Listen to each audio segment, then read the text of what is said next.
Welcome back. Well, today I wanted to chat with you about 3 things that I feel like have really helped me become a better mom to my older sons that are, we don't use the word stepchild, or stepmom so much because the boy's mom lives out of the country and she's not really involved in their life, so I'm mom. When we started setting up house, our oldest son Seth was just had turned 16, I believe. Is that right? In 2000? Yeah. So Seth had just turned 16, and Seth was kind of like his dad's right hand. So he did a lot. He had a lot of responsibilities around the house, and Noah, our youngest son, was kind of like their baby, and they kind of did a lot for Noah in terms of it was easier to do things for him or just to do them themselves than to take time to work through teaching him how to do it, So in a lot of ways, that didn't set him up for a good situation with him because he was now going to be a middle child in our family and not the baby in our family. And so if you think about little ducks, it's like my little girls were already like little ducks behind me, happily following along, not knowing any better, than whatever I said or led them to do. And when the boys came into this situation, it's kind of like Seth fell in line right behind me and was kind of happy to get on board with like structure and just having a meal plan and things like that were just super neat to him at the time. And the baby, our baby boy, Noah, I don't want to say that it's that he didn't want to get on board. It's just that he was for a while still caught up in the things that he enjoyed about his previous life, and the types of freedoms that he had and the lack of responsibility that he had in his life. And so I can be honest and say that probably the discourse in our blend has kind of always been between Noah and I, and me kind of managing my expectations of that situation. So I want to talk to you today about this particular subject because this morning I noticed for myself a big corner that I had turned in a way that I responded to what was a pretty rough morning for Noah just due to life stuff like waking up late, having the wrong uniform on for school, etc. But it was the way that I reacted to the situation that really stood out to me, and it gave me pause enough to think that it was important to talk to you about the 3 things that I feel like have brought me to this point. So the first one of them is when you're having kind of discourse or there's a situation going on with your new child, if you will, I find that something that I always made myself consciously aware of is, regardless of where my emotions were at the time and what I was thinking, I always try to be very, very mindful of the words that I use. In the heat of the moment, when you're feeling a lot of stress around a new child in your house, we can all be honest, there's words and there's feelings that come to mind that aren't positive. And so I always was really mindful to keep non-positive words that labeled him and labeled his behavior and labeled his choices. I always tried to stay as positive with those words as possible. For example, when my husband and Dale and I were talking about this before I went to make this video, he brought up not even saying something like, it was stupid that you did that, because using a word or a phrase like that loads ammo into their proverbial arsenal in terms of either something that they could throw up later, something that they could kind of put themselves into a victim, feel sorry for myself box with, or it would throw the direction of a conversation completely out of whack, because instead of focusing on what you're trying to get them to understand or clarify with them, they get zoned in on a group of words that you used and just blow the whole situation up with that. So the first strategy that I really think made a big difference for us is making sure over the last, you know, almost 3 years now, 16, 17, 18, yeah, 3 years. After 3 years, I can proudly say that that's something that's really kept me in a neutral zone, is not letting my mouth run away with itself, and always being real mindful of the words that I use. And another way that I kind of look at that also is like, I'm not giving them stuff to talk about in their future therapy sessions. You know, it's real important to me to be a better step parent or bonus parent than I had. You know, we all want to be better parents than what we had, and so that's why it was really important for me to be mindful, you know, not ever making the child feel humiliated in any way, you know, never getting into the core of who they were just because of behaviors that they had. And the easiest way to do that is just really to watch the words that you use. The second thing that came to be like a really pivotal turning point for me, as silly as it sounds, dawned on me one night after a lot of meditation, and that was that I really, to be successful with not just him but all three of them as they went through all their individual stages in life, is that I had to look at them like they were just human beings, you know, not and when you look at them like human beings, it really kind of takes down all of the feelings like they're just this cunning little person that's diabolical and always one step of the situation and just making life so challenging. It's easy to think that they've got all those plans going on,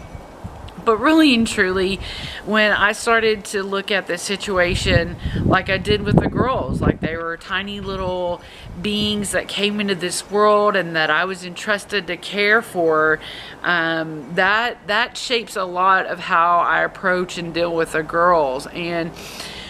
I didn't realize that until I started really getting a message from God, you know, that Noah wasn't mine and none of my children are really mine. They're his, and all I am is a caretaker to help them, to teach them, and to really give them the best tools to have a good life, you know, to help them have the best life possible.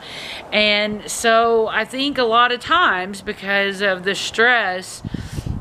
of things that are going on, and you know, sometimes maybe they do have manipulative behaviors, and sometimes they have manipulative words, and you know, a whole host of actions that a lot of times they learn from the other side of the fence, you know. But I think that again, it sounds really simple, but when you really take it down to really simple, knowing that this is just a person, it's a human being just like you, that has their own thoughts, that has their own feelings, that has their own story that started before you. And no matter how personal you try to make their story to yourself, it's not. You know, it was stuff going on long before you, and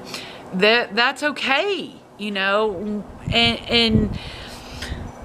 I don't know, it just seemed like looking at them more on that level took away from, and I think for a lot of people could take away your preconceived ideas of how things are supposed to be. You know, I've read in parenting forums, you know, where people say, you know, people who especially didn't even have any kids, who'd say, well, my parents raised me this way and this is how I want them to act. Well, that's wonderful. That's a really wonderful thought. And even if you already do have your own children and that's your thought, that's still a wonderful thought. But it's as though you came up with a new rule yesterday and sprung it on your kid today and expect them to just jump in line with it. That's what life with you as a step parent, as a bonus parent, as a new mom, as a new dad, that's the same thing. You know, everything about us and our dynamic and how we relate to them is completely new. And so I think in order for us to really make that connection is to just see them as another human being that needs our love and our acceptance, and to be valued for who they are. And so when I got to that point with myself, then it was really easy for me to do number 3, which is what I call figuring out the pieces of their puzzle, you know. And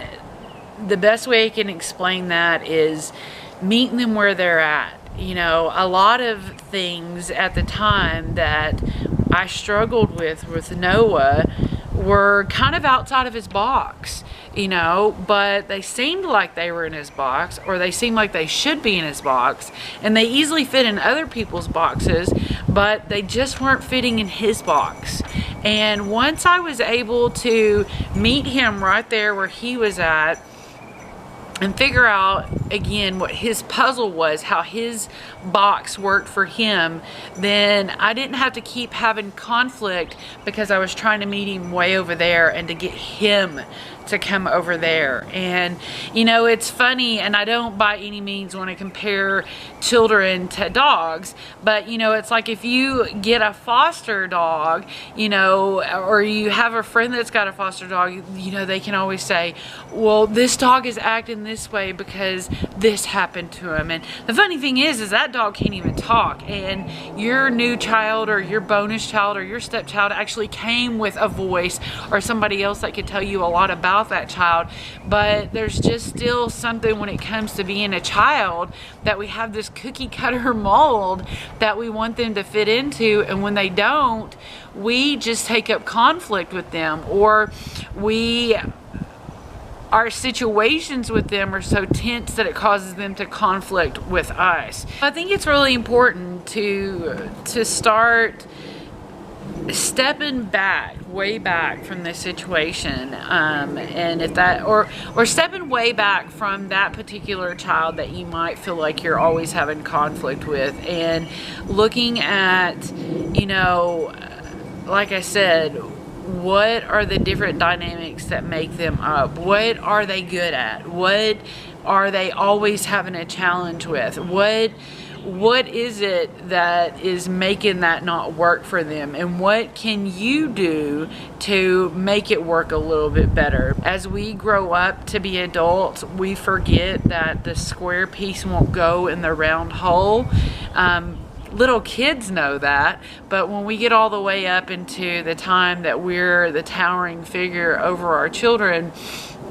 we forget that they don't fit all into the same holes either. And so I don't know if any of that rambling made sense to you, but I've just had it on my heart to share with you those 3 things that I feel like have helped me. And that's one, being mindful of the things that I say so that I'm not giving them negative content to kind of create and build stuff around for themselves. The second thing is recognizing and looking at them for just as being human beings, and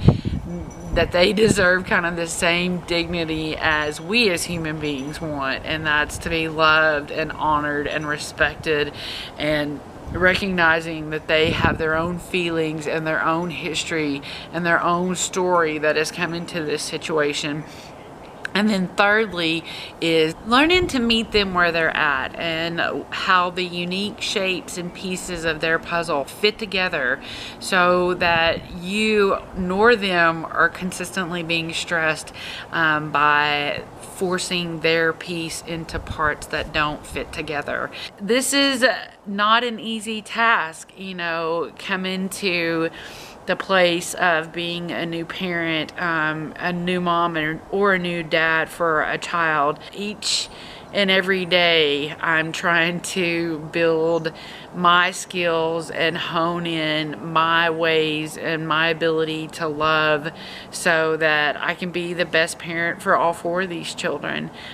because I do feel like that all 4 of them are special gifts, and that there's a reason why I'm in their life, and there's a reason why you are in your new children's lives, and there's a reason for all of this, and I want to be a positive part of all of their stories. I don't want to be a negative part of their story. So those are the 3 things that I do. I hope you have the best day ever. Thanks so much for tuning in today, and I'll check in with you next time.